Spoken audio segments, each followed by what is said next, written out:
dalam Kristus. Gimana nih kabarnya hari ini? Semoga semuanya selalu dalam keadaan sehat ya. Perkenalkan, nama saya Gloriana Joy. Saya di sini mewakili paroki Santo Antonius Padua, Pasuruan. Saya akan mengambil satu kisah yang akan saya ceritakan kepada kalian semua di sini. Udah pada penasaran belum sama ceritanya? Saya akan bercerita tentang Daniel dan Gua Singa. Kisah ini diambil dari kitab Daniel bab 6 ayat 1 sampai 29. Pada zaman itu, hiduplah seorang raja bernama Raja Darius. Ia mengangkat 120 wakil-wakil raja untuk ditempatkannya di seluruh bagian kerajaannya. Ia juga mengangkat 3 pejabat tinggi. Salah satunya adalah Daniel. Namun, Daniel ini melebihi para pejabat tinggi lainnya dan juga wakil-wakil raja itu karena rohnya yang sangat luar biasa. Raja berencana untuk menempatkan Daniel di atas seluruh kerajaannya.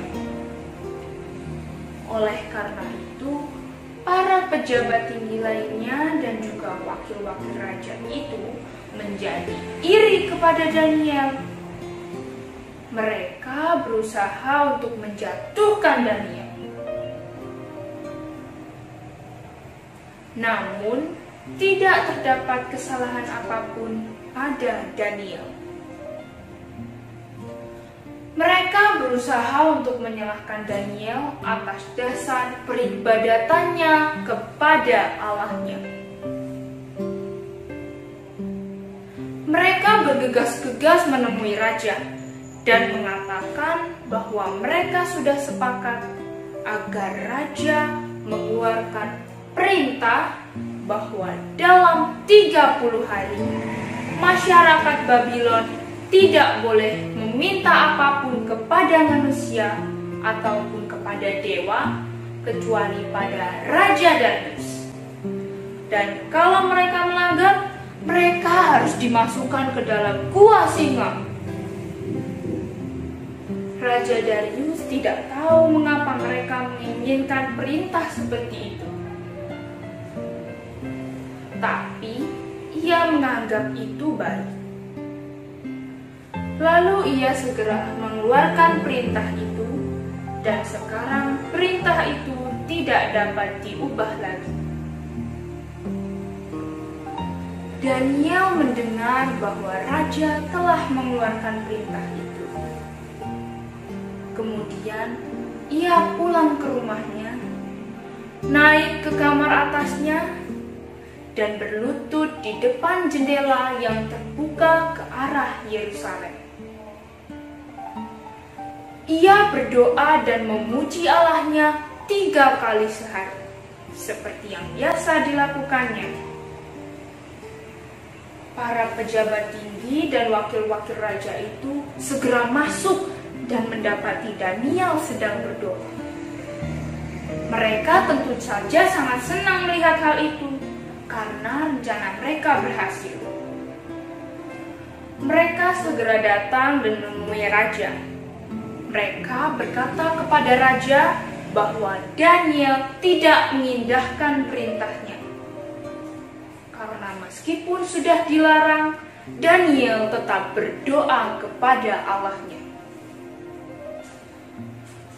Saat mendengar hal itu, Raja Darius merasa sangat sedih. Ia berusaha untuk menolong Daniel. Bahkan sampai matahari terbenam, ia tetap memikirkan cara untuk menyelamatkan Daniel. Namun, karena perintah itu sudah tidak dapat diubah lagi, dengan terpaksa raja memerintahkan untuk menangkap Daniel dan memasukkannya ke dalam gua singa. Raja Darius berkata kepada Daniel, "Daniel, Allah yang kau sembah dengan tekun itu, kiranya dialah yang akan menyelamatkan engkau." Lalu dibawalah batu besar untuk menutup mulut gua itu. Kemudian raja mencapnya dengan cincin meterainya dan juga cincin para pembesar-pembesarnya, supaya dalam kasus Daniel tidak terdapat perubahan lagi. Raja kemudian kembali ke istananya. Ia berpuasa semalaman dan ia juga tak dapat tidur. Saat fajar menyingsing, raja bergegas-gegas ke gua singa itu. Saat sampai di dekat gua, ia berseru kepada Daniel dengan suara yang sayu, "Daniel, hamba Allah yang hidup, telah mampukah Allah yang kau sembah dengan tekun itu menyelamatkanmu dari singa-singa itu?" Lalu Daniel menjawab raja, "Ya Raja, kekalah hidupmu. Allahku telah mengirimkan malaikat-malaikatnya untuk menutup mulut singa-singa itu, sehingga mereka tidak mengapa-apakan aku. Sebab aku tidak bersalah di hadapannya, dan juga di hadapanmu, ya Raja." Raja Darius sangat senang mendengar suara Daniel. Ia segera memerintahkan agar Daniel ditarik dari dalam gua itu. Ia juga memerintahkan agar menangkap orang-orang yang telah menuduh Daniel beserta istri dan anak-anaknya untuk dilemparkan ke dalam gua singa itu. Sebelum mereka sampai di dasar gua, singa-singa itu sudah menerkam mereka dan meremukkan tulang-tulang mereka. Raja pun mengeluarkan perintah yang ditujukan kepada seluruh wilayah kekuasaannya. "Seluruh wilayah kekuasaanku harus takut dan gentar pada Allahnya Daniel, karena Dia adalah Allah yang hidup dan kekal. Pemerintahannya tidak akan binasa. Ia menolong dan menyelamatkan. Ia telah membuat mukjizat di langit dan di bumi. Ia juga yang sudah menolong Daniel dari singa-singa." Sejak saat itu, Daniel memegang kekuasaan yang tinggi pada masa pemerintahan Raja Darius sampai dengan Raja Kores. Gimana nih teman-teman ceritanya? Seru banget kan? Kita juga harus bisa mencontoh seperti Daniel, yang baik hati, setia, dan juga bertanggung jawab.